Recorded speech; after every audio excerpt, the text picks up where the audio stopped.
Dear people, I would like to talk on the topic holding on to God's living by holding on to God's word. அவருடைய வார்த்தையை பற்றி கொண்டு வாழுகிற வாழ்க்கை என்ற தலைப்பில் இந்த காலையில் நான் பேசுகிறேன். In that, I would like to tell you the light-heartedness of man's heart towards God's word. மனிதனுடைய ஒரு குளிர்ந்து தேவனுடைய வார்த்தையின் பக்கமாக ஒரு அனலற்ற குளிர்ந்து போன மனநிலையை குறித்து இந்த நாளில் நான் பேச விரும்புகிறேன். The curse of today's Christianity is the light-heartedness towards God's word. இன்றைய கிறிஸ்தவத்தினுடைய ஒரு மகா பெரிய பரிதாபம், சாபம், ஆண்டவருடைய வார்த்தை குறித்த ஒரு கருத்தில்லாமல் ஒரு அலட்சிய மனப்பான்மையோடு கொண்டிருக்கிற மனநிலை. But what a havoc it is. ஆனால் இது எவ்வளவு ஒரு பயங்கர அழிவு. What havoc was brought by our first parents because of this attitude. இந்த மனநிலையின் நிமித்தமாக நம்முடைய பெற்றோர்கள் கொண்டு வந்த பயங்கரமான அழிவை குறித்து வாசிக்கிறோம். Genesis 2nd chapter 15 to 17. ஆதியாகமம் 2வது அதிகாரம் 15, 16, 17 வசனங்கள். When God created man, he clearly told him. மனிதனை தேவன் உருவாக்கின பொழுது அவர் தெளிவாய் சொன்னார். Very preciously God spoke to man. மிக துல்லியமாக மனிதனோடு கூட தேவன் பேசினார்.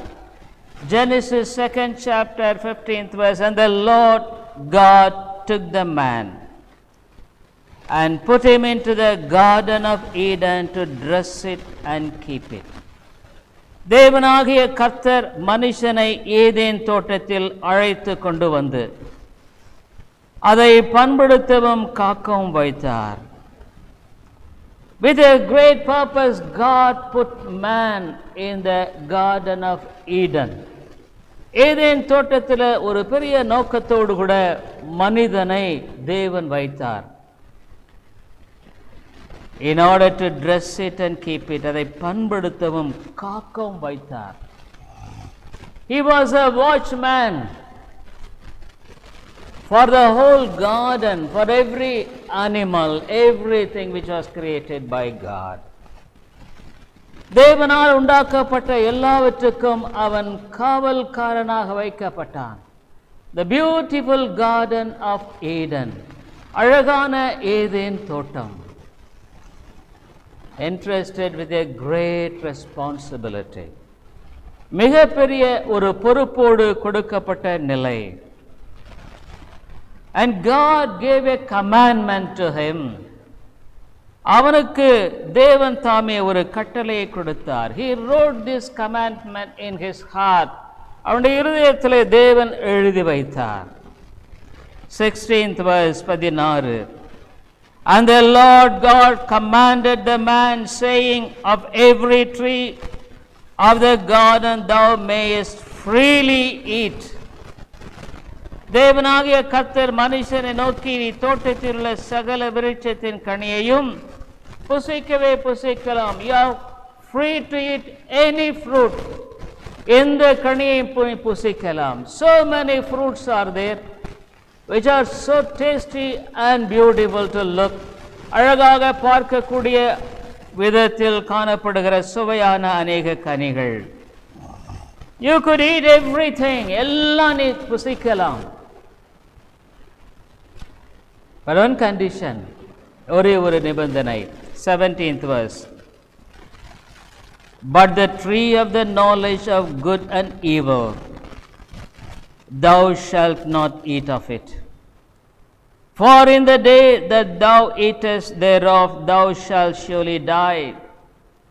ஆனாலும் நன்மை தீமை அறியத்தக்க விருட்சத்தின் கனியை புசிக்க வேண்டாம், அதனை புசிக்கும் நாளில் சாகவே சாவாய் என்று கட்டளையிட்டார். Many people argue, why should God put this tree in that place? ஏன் தேவன் இந்த மரத்தை அந்த இடத்துல வைக்க வேண்டும்? If he would not have kept it there, man would not have eaten that. அதை வைக்காமல் இருந்தால் மனிதன் சாப்பிட்டு இருக்க மாட்டானே. Why all these miseries in this world? இந்த உலகத்தினுடைய எல்லா வேதனைகள் வருத்தங்கள் ஏன்? Are we wiser than God? தேவனை விட நம்ம புத்திசாலிகளா? Yes, God put it to test man. மனிதனை பரீட்சிக்கும்படியாகத்தான் தேவன் அந்த இடத்துல வைத்தார். Yes, God has test for you and me, dear friend. உங்களுக்கும் எனக்கும் பரிசோதனைகள் உண்டு. Unless we are tested, how could we be proved of our faith and everything pertain to God's things and religion? நாம் சோதிக்கப்படவில்லை என்றால் நாம் தேவனுக்கும் தேவனுடைய காரியங்களில் உண்மையுள்ளவர்கள் விசுவாசம் உள்ளவர்கள் என்பதை எப்படி நிரூபிக்க முடியும்? God was very specific in explaining these things. தேவன் தாமே இவைகள் எல்லாவற்றையும் தெளிவாக சொன்னார். இதை நீ புசிக்காத, புசிக்க நாளில் சாகவே சாவாய் என்பதை குறித்து God told it very clearly. தேவன் வெகு தெளிவாக அழகாக சொன்னார். But what happened in 3rd chapter? I don't know how long was it that Adam and Eve were in the garden before disobedience. அந்த கீழ்ப்படியாமைக்கு முன்பாக எவ்வளவு காலம் அந்த தோட்டத்தில் அவர்கள் இருந்தார்கள் என்பதை குறித்து தெரியவில்லை. But a day came. ஒரு நாள் வந்தது. Genesis 3rd chapter. ஆதியாகமம் 3வது அதிகாரம். Now the serpent was subtle than any beast of the field which the Lord God had made. And he said unto the woman, had God said, ye shall not eat of every tree of the garden? தேவனாகிய கர்த்தர் உண்டாக்கின சகல காட்டு ஜீவன்களை பார்க்கிலும் சர்ப்பமானது தந்திரமுள்ளதாயிருந்தது. அது ஸ்திரியை நோக்கி, நீங்கள் தோட்டத்தில் உள்ள சகல விருட்சத்தின் கனியையும் புசிக்க வேண்டாம் என்று தேவன் சொன்னது உண்டோ என்றது. There was a question, ஒரு கேள்வி. The devil did not say that you can eat, nothing will happen to you. நீ சாப்பிடலாம், உனக்கு ஒன்றும் நடைபெறாது என்று தேவன் நேரடியாக அந்த பிசாசு சொல்லவில்லை. But he put a question there in order to create a doubt in the heart of Eve. ஏவாளுடைய மனதில் ஒரு சந்தேகத்தை எழுப்பும்படியான ஒரு கேள்வியை போடுகிறதை பார்க்கிறோம். The lady was telling, second verse, அந்த பெண்ணானவள் சொல்லுகிறாள், and the woman said unto the serpent, we may eat of the fruit of the trees of the garden. ஸ்திரீ சர்ப்பத்தை பார்த்து, நாங்கள் தோட்டத்தில் உள்ள விருட்சங்களின் கனியை புசிக்கலாம். But the fruit of the tree which is in the midst of the garden, God hath said, ye shall not eat of it, neither shall ye touch it, lest ye die. ஆனாலும் தோட்டத்தின் நடுவில் இருக்கிற விருட்சத்தின் கனியை குறித்து தேவன் நீங்கள் சாகாதபடிக்கு அதை புசிக்கவும் அதை தொடவும் வேண்டாம் என்று சொன்னார் என்றால், she knew what God said. தேவன் சொன்னதை அவள் அறிந்திருந்தாள். She was not ignorant of that. அதை குறித்து அவள் அறியாமல் இல்லை. God said definitely, if you eat the fruit, you will die. Your spirit will die.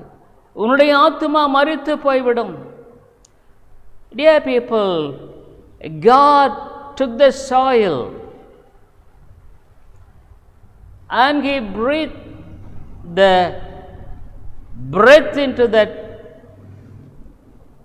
soil which He made of man. மனிதனாக உண்டாக்கின அந்த மண்ணில் அவர் அவிதமாக சுவாசத்தை ஊதினார். He became a living soul.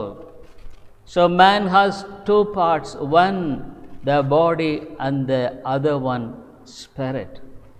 ஆகவே மனிதன் தாமே இரண்டு காரியங்களை கொண்டிருக்கிறார், ஒன்று இந்த சரீரம், மற்றொன்று ஆவி.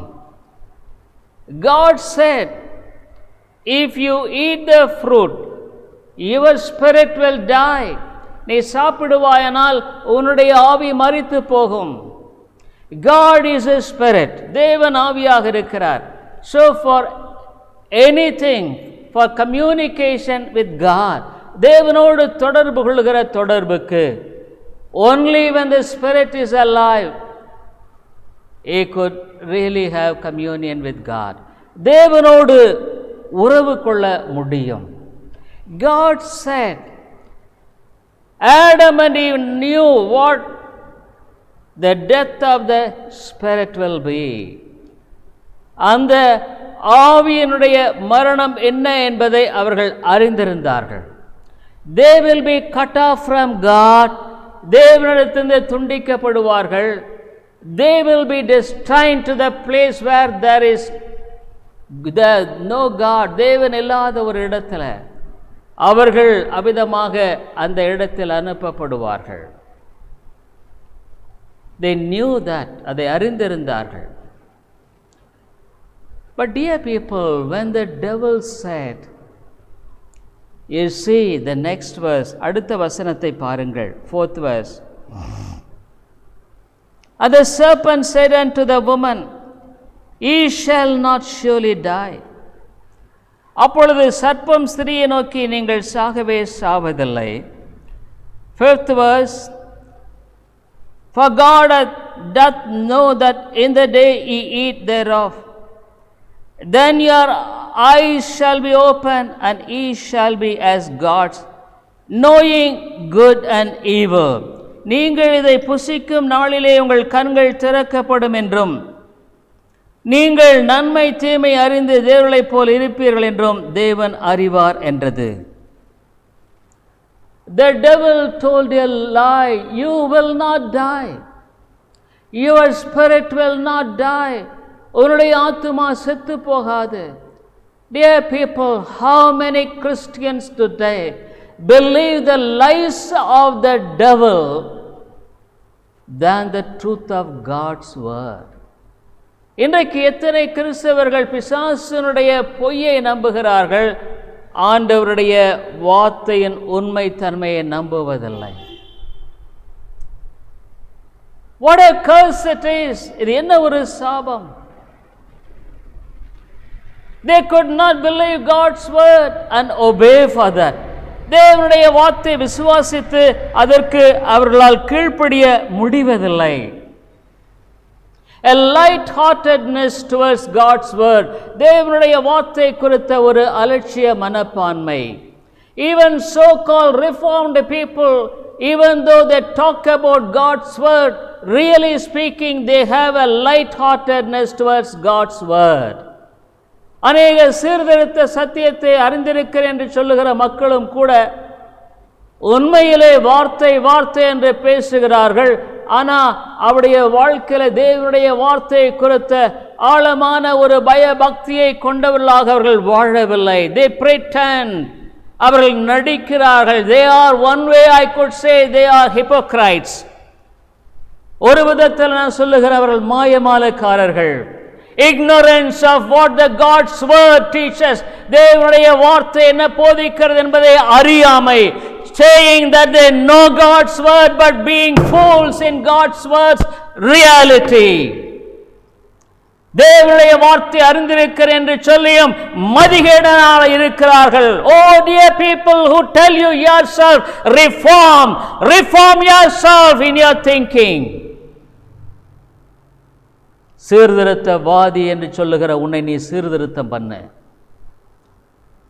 You are too also coming in the category of not taking God's word seriously. தேவனுடைய வார்த்தை சரியான விதத்தில் சரியான ஒரு பயபக்தியோடு உன்னுடைய வாழ்க்கையில் எடுத்துக்கொள்ளுகிற மனநிலை உன்னிடத்தில் இல்லை. You are a lukewarm Christian today. Why? நீ இன்றைக்கு அனலுமின்றி குளிருமின்றி வாழ்ந்து கொண்டிருக்கிறாய். ஏன்? ஏசாயா 66:2 வேதம் என்ன சொல்லுகிறது? For all those things that mine hand made, and all those things have been, say the Lord, but to this man will I look, even to him that is poor and of a contrite spirit, and trembleth at my word. என்னுடைய கரம் இவைகளெல்லாம் சிருஷ்டித்ததினால் இவைகளெல்லாம் உண்டாயின என்று கர்த்தர் சொல்லுகிறார். ஆனாலும் சிறுமைப்பட்டு ஆவியில் நொறுங்குண்டு என் வசனத்தை நடுங்கிறவனையே நோக்கி பார்ப்பேன். God says, even to him that is poor. சிறுமைப்பட்டு. Oh dear people, if you are a person, when you read God's word, தேவனுடைய வார்த்தையை நீ படிக்கும் பொழுது, probably if you say to God, தேவனிடத்தில் இப்படி சொல்வாயானால், Lord, your word says like this, உம்முடைய வார்த்தை விதமாய் சொல்லுகிறது, but my life is a failure. என்னுடைய வார்த்தை ஒரு தோல்வியாக இருக்கிறது ஆண்டவரே. Oh Lord, your word says that I will be a witness to thee in the world. ஆண்டவரே, உம்முடைய வார்த்தை இந்த உலகத்தில் நான் சாட்சியாய் வாழ்வேன் என்று சொல்லுகிறது. But I am not truly living as a witness for this living God. இந்த ஜீவனுள்ள தேவனுக்கு சாட்சியாக நான் வாழவில்லை. You will be a witness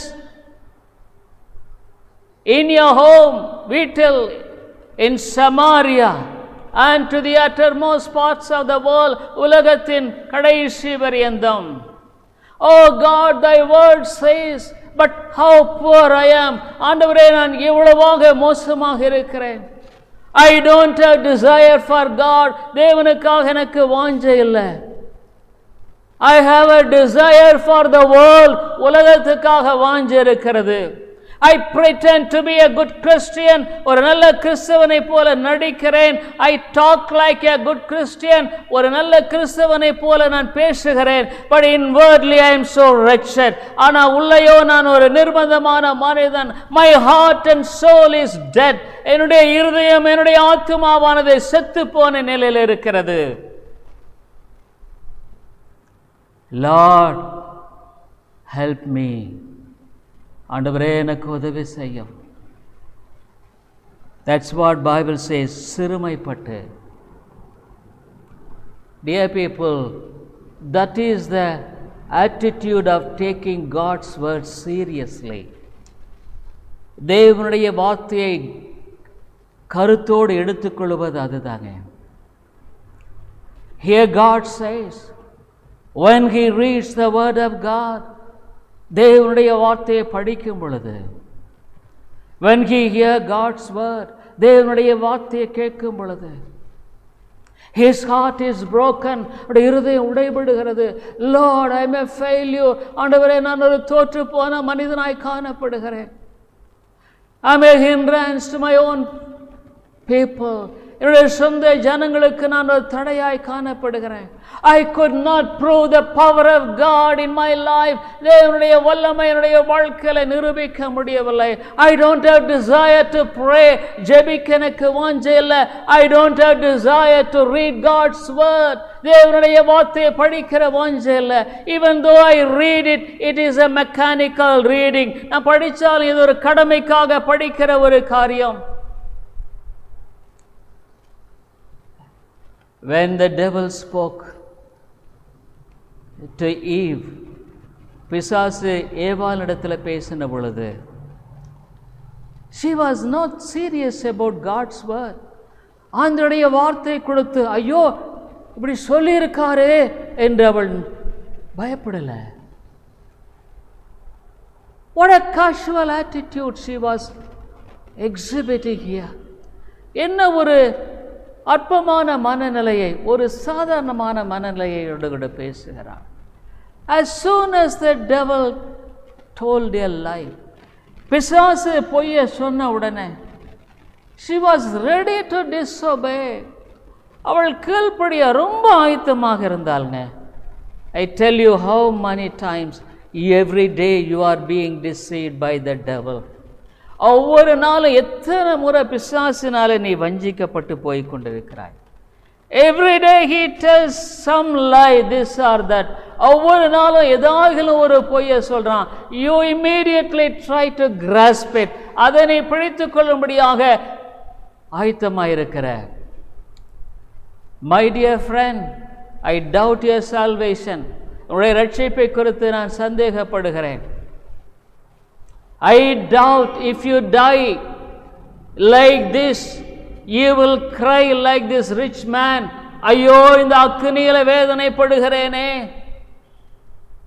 நீ ஒருவேளை இதே நிலையில் மரிப்பாயானால் அந்த ஐஸ்வர்யவான போல நீ ஒரு நாள் கதறுகிற வேளை, ஐயோ I am tormented in the hell fire. On what basis you say that you are saved?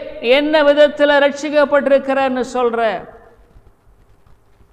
Do you have the fear and trembling to fulfill the salvation? ரட்சிப்பு நிறைவேற பயத்தோடு நடுக்கத்தோடு நீ பிரயாசப்படுறியா? Do you have the fear of God in your life? தேவ பயம் உன்னுடைய இருதயத்தில் இருக்கா? Do you fear God's word? தேவனுடைய வார்த்தையை கண்டு நீ பயப்படுறியா? Oh, God's word says like this. ஐயோ ஆண்டவருடைய வார்த்தை விதமாய் சொல்லுகிறது. ஐசாயா 66:2, ஏசாயா 66:2 வசனத்தில் God says, ஆனாலும் சிறுமைப்பட்டு, even to him that is poor and a contrite spirit, நொறுங்குண்டு ஆவியில் நொறுங்குண்டு. How superficial your religion is. உன்னுடைய பக்தி என்பது எவ்வளவு மேலோட்டமாக இருக்கிறது. Why you are not serious about the things of God? ஆண்டவருடைய காரியங்களை குறித்து நீ ஏன் கருத்தாய் காணப்படுகிறதில்லை? You don't like preaching like this sort of preaching. இந்த விதமான பிரசங்கங்களை நீ விரும்புறதில்லை. Probably you are willing to hear preaching of stories. ஒருவேளை கதை உள்ள பிரசங்கம் உன்னை விரும்புற. It seems to be very hard even to pass the time in hearing such sermons. இவ்விதமான செய்திகளை கேட்கறதுல எப்போ முடியும்னு நீ நினைக்கிற? I tell you dear people, you are in the horrible state. நீ ஒரு பயங்கரமான நிலையில் இருக்கிற. But you could not understand it. ஆனா அதை உன்னால விளங்கிக் கொள்ள முடியல. You could not really understand it, dear friend. அருமையான சகோதரனே, உன்னால விளங்கிக் கொள்ள முடியல. Bible says, contrite in the spirit, ஆவியில நொறுங்குண்டு. What he says the next, அடுத்தது என்ன சொல்றார்? ஐசாயா 66:2, ஏசாயா 66:2, and trembleth at my word. என் வசனத்துக்கு நடுங்கிறவனை நோக்கி பார்ப்பேன். Oh, the one who tremble at God's word. Oh God, you have said it. How could I do this? இதை நீ சொல்லியிருக்கிறது எப்படி நான் செய்ய முடியும்? Oh, how light-heartedly this lady Eve behaved. இந்த பெண்ணான ஏவாள் எவ்வளவு ஒரு அலட்சிய மனப்பான்மையோடு கூட நடந்து விட்டாள்.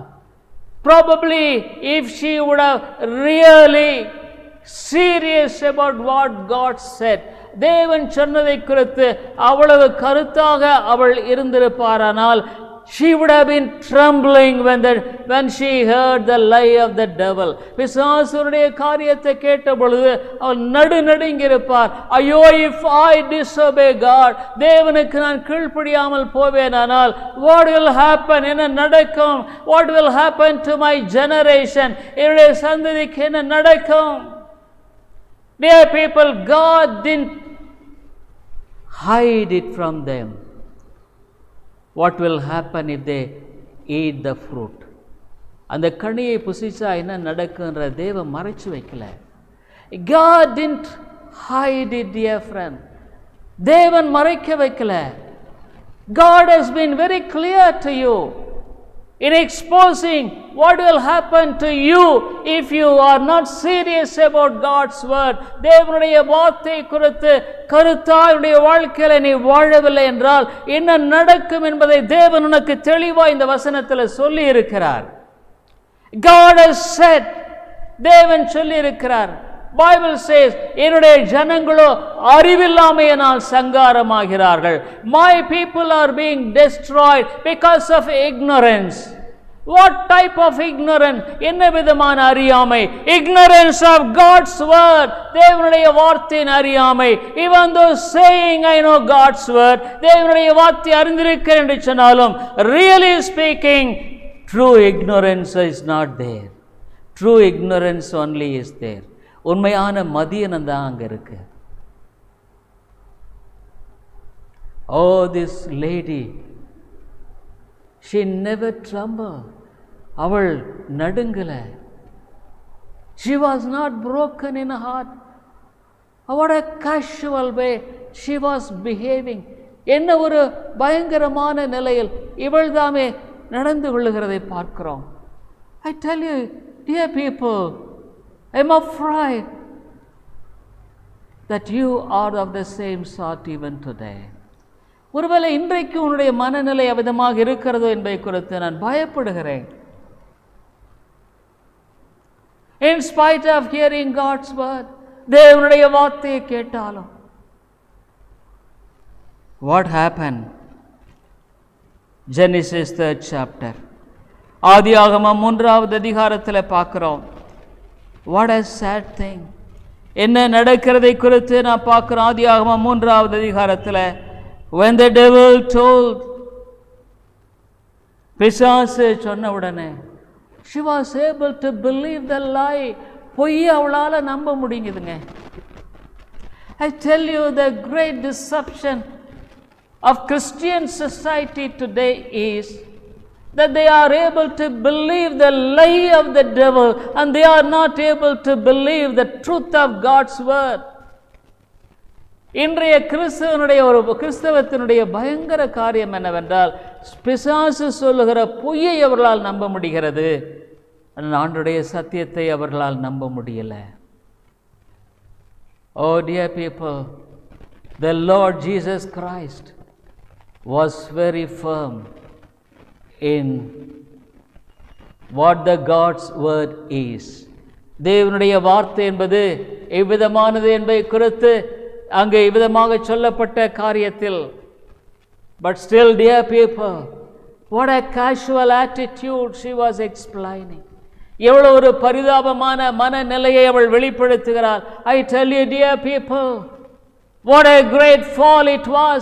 என்ன ஒரு பயங்கரமான வீழ்ச்சிக்குள்ளாக அவர்கள் கடந்து போனார்கள் என்பதை நாம் பார்க்கும் பொழுது, oh dear people, even today, oh, the very pathetic, sad situation of people is of the same sort. இன்றைக்கும் மக்களுடைய மனநிலை அவிதமாகவே காணப்படுகிறது. Dear people, I am afraid whether you are of this type. இவ்விதமாக இருக்கிறது எனக்கு தெரியாது.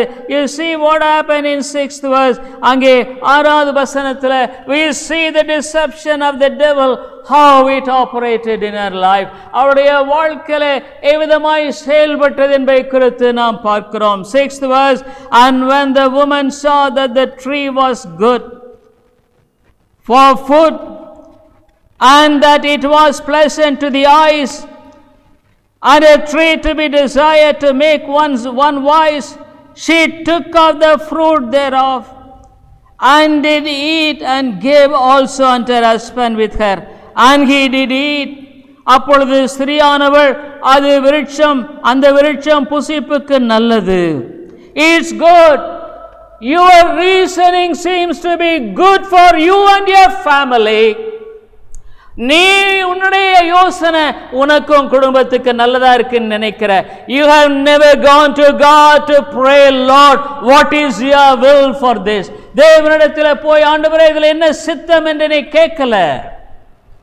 You never really seek the wisdom of God in continuing in the things that you are thinking. நீ நினைக்கிறத பத்தி தேவனிடத்தில் போகல. அருமையான சகோதரனே சகோதரியே, anything which is not of the Lord will suitably be destroyed in due time. However clever you may be in accomplishing your wish. உன்னுடைய விருப்பத்தை நீ எவ்வளவுதான் நேர்த்தியா செஞ்சா கூட ஜாக்கிரதையா அது ஒரு நாள் அழிந்து விடும். It won't be a blessing. Are you really seeking God with fear and trembling? தேவனை பயத்தோடு நடுக்கத்தோடு நீ தேடி போகிறாயா? At every step, ஒவ்வொரு அடியிலும், dear people, I pray even for the smallest things to God. சின்ன காரியத்திலும் கூட ஆண்டவரிடத்தில் சொல்றேன், Lord, what must I do in this? இதுல நான் என்ன செய்யறது ஆண்டவரே? I don't know how to handle this problem. இந்த பிரச்சனை எப்படி கையாளுறது எனக்கு தெரியாது. How dare enough you are. You despise God's things and you are possessed, obsessed in carrying on your own wish.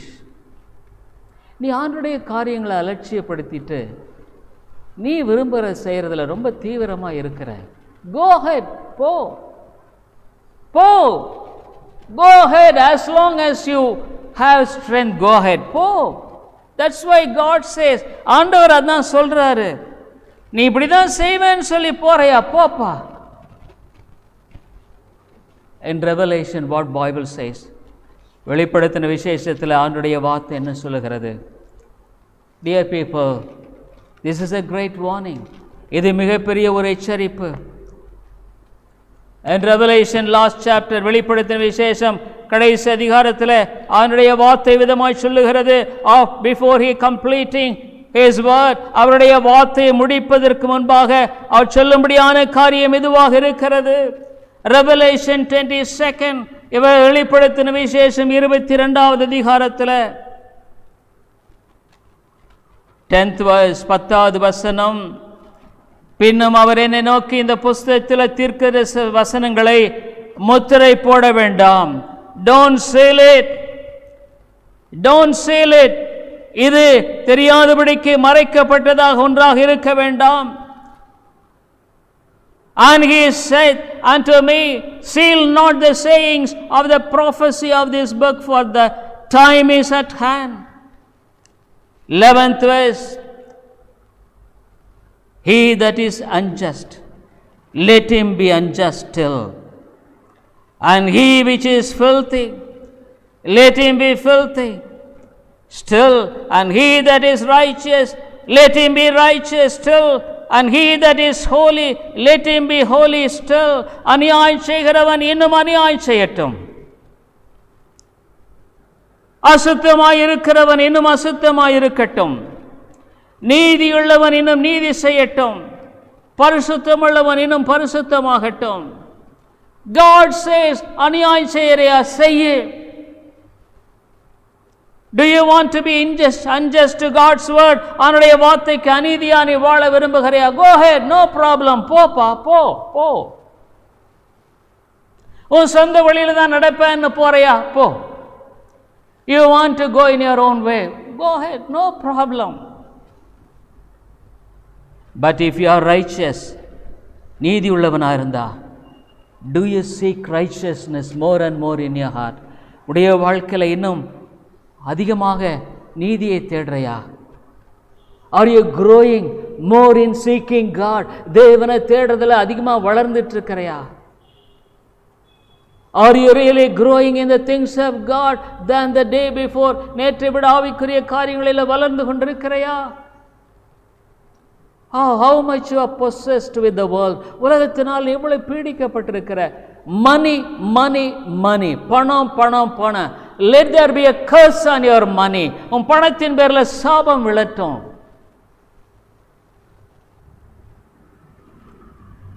Your soul is being sold to the devil because of your covetousness. உன்னுடைய பொருளாசையினால உன்னுடைய ஆத்துமா பிசாசுக்கு விற்கப்பட்டு போயிருக்கிறது.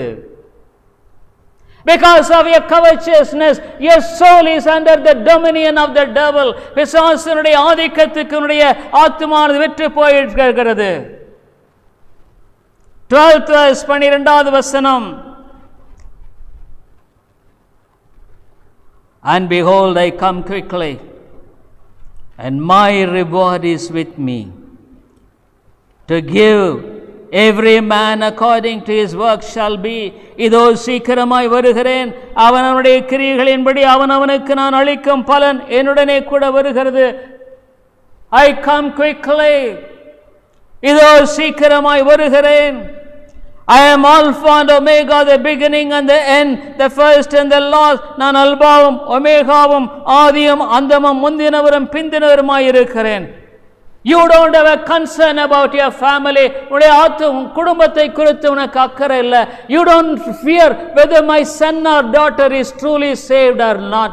என் மகன் உண்மையா ரட்சிக்கப்பட்டிருக்கிறாங்க இல்லையோ என்று உனக்கு உண்மையா தெரியாது. You never cry to God for that. அதற்காக எப்பொழுதும் தேவனிடத்தில் ஒரு நாளும் கதர்னது கிடையாது. Still today I cry to God for my people. இன்னைக்கும் என்னுடைய மக்களுக்காக நான் தேவனிடத்தில் கதறுகிறேன். Lord, I don't know whether they are saved or not. அவள் ரட்சிக்கப்பட்டிருக்கிறார்களோ ரட்சிக்கப்படலையோ எனக்கு தெரியாது. You know, but Lord, leave them not. விட்டுடாதிரும் ஆண்டவரே. Because the dreadfulness of God's punishment, தேவனுடைய ஆக்கினை, you have a greater concern in gathering up the things of the world for your children. உன்னுடைய பிள்ளைகளுக்காக உலகத்தின் காரியங்களை சேர்த்துறதுல ரொம்ப கருத்தா இருக்கிற. But you don't have any concern for the welfare of your children. உன்னுடைய spiritual welfare, உன்னுடைய பிள்ளைகளுடைய ஆவிக்குரிய நலனை குறித்து உனக்கு அக்கறை இல்லையே.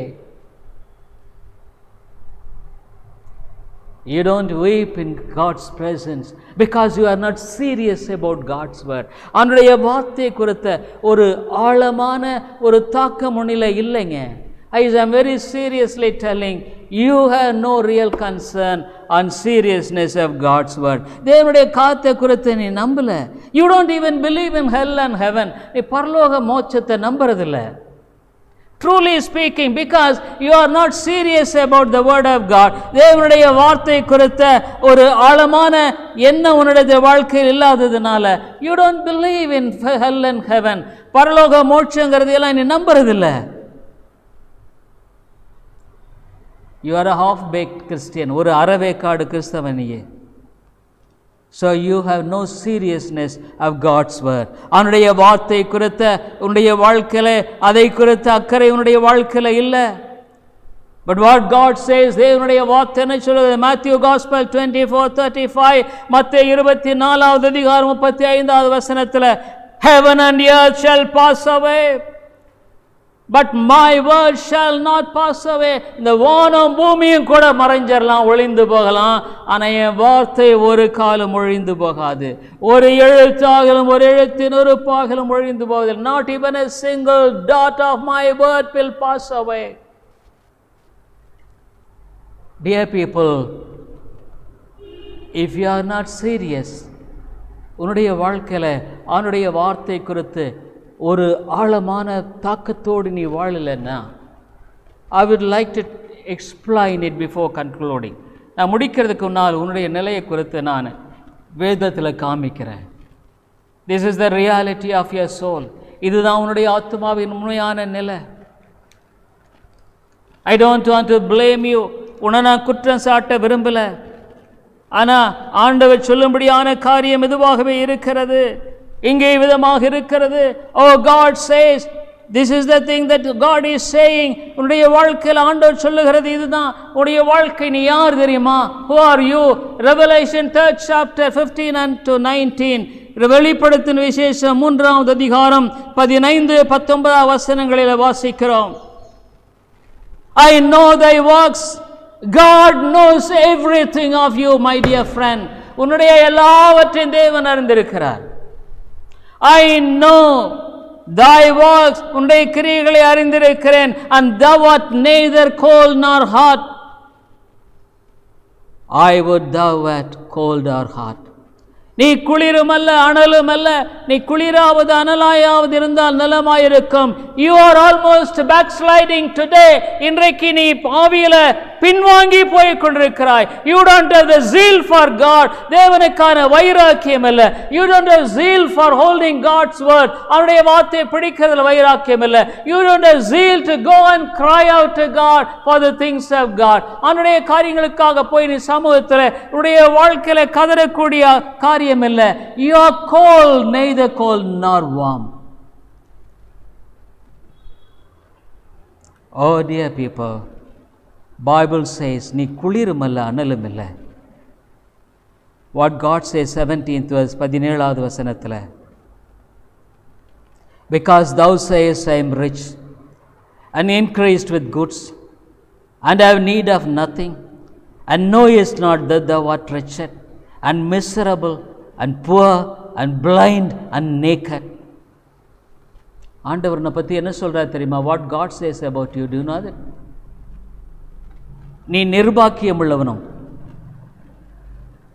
Bible says thou art wretched. ஆண்டவருடைய பாக்கியத்துக்கு அந்நியனா இருக்கிற, பரிதபிக்கப்படத்தக்க, உன்னை பார்க்கும் பொழுது பரிதாபமா இருக்கு. ஏன்னா உன்னுடைய அறியாமை உன்னுடைய வாழ்க்கையில உன்னை வழிநடத்தி கொண்டிருக்கிறது. Your ignorance is leading and have need nothing. என் வாழ்க்கையில ஒன்றும் தேவையில்லை. I have so much of things of this world. இந்த உலகத்தினுடைய காரியங்கள் எனக்கு நிறைய இருக்கு. You are blind, Bible says. Miserable, நிர்வாணியாக இருக்கிறாய், தரித்திரனாய் இருக்கிறாய். Blind and naked, குருடன் நிர்வாணியமா இருக்கிறாய். But what do you say? நீ என்ன சொல்ற? I am rich and increased with goods and have need of nothing. நான் நிர்பாக்கியம் உள்ளவனும் பரிதபிக்கப்படத்தக்கவனும் தரித்திரனும் குருடனும் நிர்வாணியமா இருக்கிறதை அறியாமல் நான் ஐஸ்வர்யம் சம்மன் என்றும் ஐஸ்வர்யவான் என்றும் திரவிய சம்மன் என்றும் எனக்கு ஒரு குறையும் இல்லை என்று சொல்லுகிறபடியால் I tell you, beware, ஜாக்கிரதையாயிரு. I give you counsel. நான் உனக்கு ஆலோசனை சொல்றேன். To buy me gold tried in the fire, that thou mayest be rich. படித்து பாருங்க, நமக்கு நேரம் குறுகியதாக இருக்கிறது. ஐஸ்வர்யமாகும்படி நெருப்பிலே புடமிட பொன்னையும் விதமாக வாங்கிக் கொள்ளவும் நீ பார்வையடையும்படிக்கும் கலியம் போடவும் வேண்டுகிறேன். Today God gives you the counsel,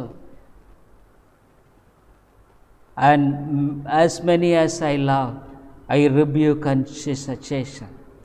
Be jealous therefore and repent. நான் நேசிக்கிறவர்களோ அவர்களை கடிந்து கொண்டு சிட்சிக்கிறேன். God is chastening you, dear friend. ஆகையால் நீ ஜாக்கிரதையா இருந்து மனம் திரும்பு. Repent. God says it is I who is chastening you.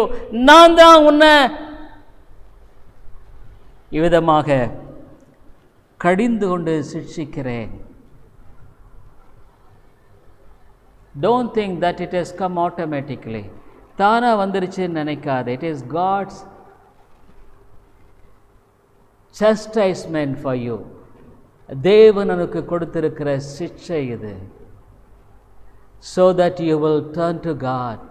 தேவன் பக்கமாக திரும்ப வேண்டும் என்று.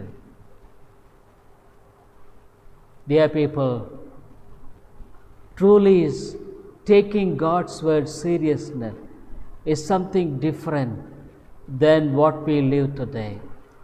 தேவனுடைய வார்த்தை கருத்தாய் எடுத்து வாழுவது என்பது இன்றைக்கு நாம் வாழுகிறதை விட வித்தியாசமானது.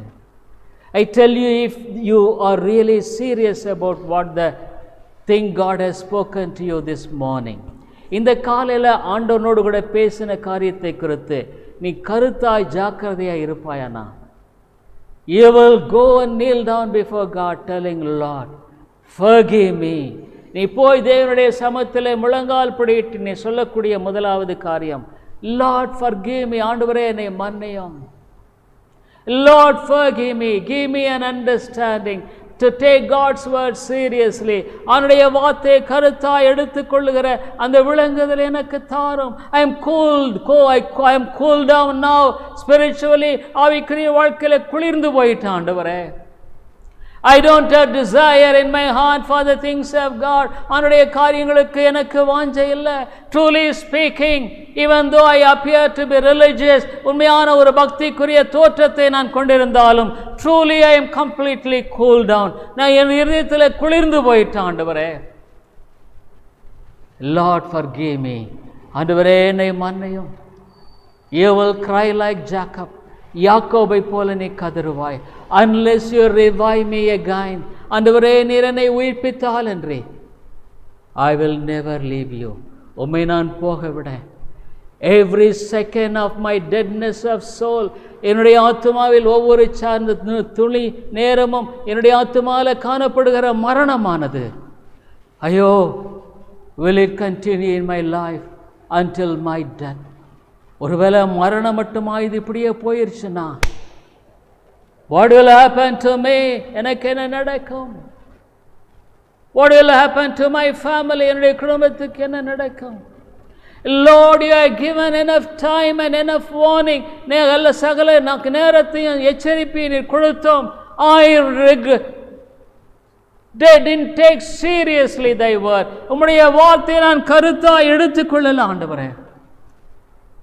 Lord, forgive me. Forgive me this sin. இந்த பாவத்தை எனக்கு மன்னியும். Help me, Lord, hereafter to take hold of God's word seriously. இந்த ஆண்டுடைய வார்த்தையை கருத்தாய் எடுத்துக்கொள்ளபடியாக எனக்கு உதவி செய்தலாம். Before closing, I would like to show you what happened to these people. இந்த ஜனங்களுக்கு என்ன நடந்தது என்று காண்பிக்க விரும்புகிறேன். Genesis 3rd chapter, ஆதியாகமம் 3வது அதிகாரத்துக்கு நீங்கள் திருப்பிக் கொள்வீர்களானால், dear people, what happened to these people? இந்த ஜனங்களுக்கு என்ன நடந்தது? Oh dear people, it is so sad. இது ஒரு பயங்கரமான ஒரு வருத்தத்துக்குரிய காரியமாய் காணப்படுவதை குறித்து நாம் பார்க்கிறோம். Oh, they believed the lie of the devil. பிசாசுனுடைய பொய்யை நம்பினார்கள். அவ்விதமாக இந்த இடத்துல அங்கே சொன்ன பொழுது what she did, என்ன நினைச்சா? Oh, when the woman saw it was good and it was pleasant for the eyes. கண்களுக்கு தெளிவாக்கிறதாக. So immediately went and plucked the fruit and ate it. கனியை பறித்து புசித்தாள். She gave it to her husband too. கணவனுக்கும் கொடுத்தாள். This foolish man also ate it. இந்த மதிகேடனும் சாப்பிட்டான். Their spirit died. ஆத்மா செத்து போனது. They don't want to have any more communion with God. தேவனோடு இன்னும் தொடர்பு வைக்க விரும்பவில்லை. Their sinfulness was open. What is that? அந்த நன்மை தீமை அறியக்கூடிய கண் என்ன? What is that? What is the meaning of that? அதனுடைய காரியம் என்ன? What is the meaning of it? அதனுடைய அர்த்தம் என்ன தெரியுங்களா? Oh dear people, and the eyes of them both were open.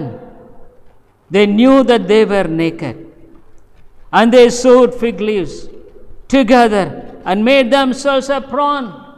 They became slaves of sin. நன்மை தீமை அறியும் போது they knew the sin. பாவத்தை அறிந்திருந்தார்கள். They knew good but they can't do it. நன்மை அறிந்திருந்தால் அதை செய்ய முடியாது. Oh dear people, they became sinful. That is the idea. பாவிகளாய் போனார்கள். What a shame when God was coming there. தேவன் அங்கே வரும் பொழுது they tried to hide. ஒளிய ஆரம்பித்தார்கள். Probably, dear people, how long will you hide from God? தேவனிடத்திலிருந்து எவ்வளவு காலம் நீ ஒளிஞ்சிட்டு இருப்ப?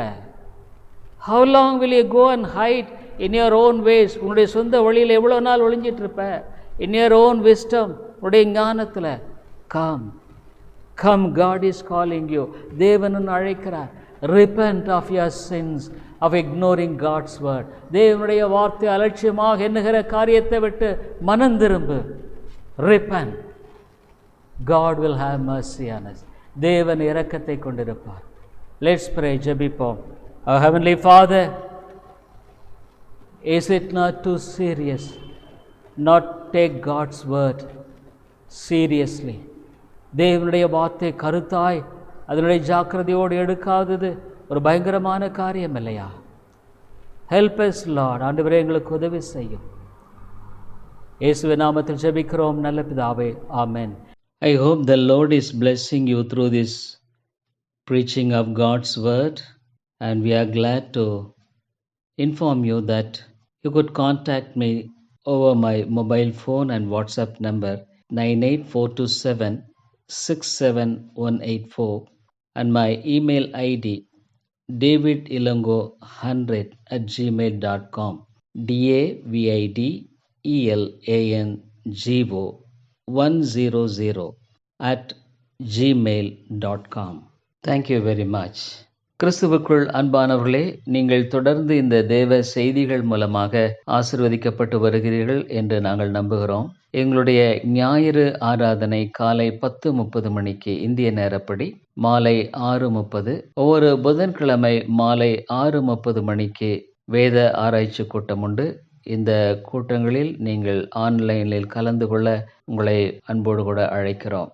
மேலும் உங்களுடைய ஆவிக்குரிய பாரங்களை நீங்கள் தயவுசெய்து எங்களோடு கூட பகிர்ந்து கொள்ளலாம். இன்னுமாக உங்களுக்கு ஆவிக்குரிய ஆலோசனை அல்லது இந்த சத்தியத்தை குறித்த தெளிவோ அல்லது விளக்கமோ தேவையானாலும் கூட என்னோடு கூட நீங்கள் தொடர்பு கொள்ளலாம். என்னுடைய வாட்ஸ்அப் எண் இன்னுமாக மொபைல் எண் 9842767184 9842767184. இன்னுமாக நீங்கள் இமெயிலில் தொடர்பு கொள்ள வேண்டுமானால் என்னுடைய இமெயில் ஐடி davidilongo100@gmail.com davidElango100@gmail.com. நன்றி.